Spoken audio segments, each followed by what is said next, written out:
অন্ধকারে জেগে উঠে ডুমুরের গাছে চেয়ে দেখি ছাতার মতন বড় পাতাটির নিচে বসে আছে ভোরের দোয়েল পাখি।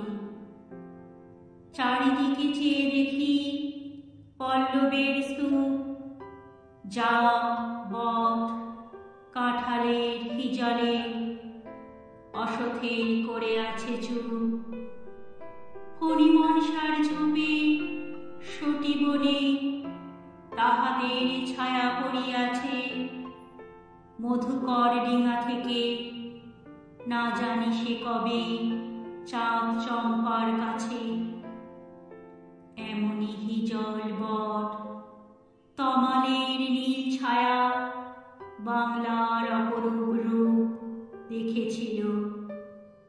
বেহুলাও একদিন গাঙুরের জলে ভেলা নিয়ে কৃষ্ণা দ্বাদশীর জ্যোৎস্না যখন মরিয়া গেছে নদীর চড়ায়, সোনালি ধানের পাশে অসংখ্য অশ্বত্থ বট দেখেছিল হায়।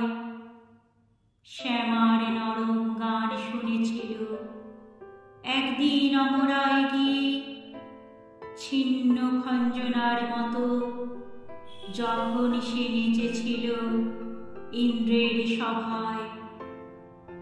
বাংলার নদী, মাঠ, ভাটফুল ঘুঙুরের মতো তার কেঁদেছিল পায়।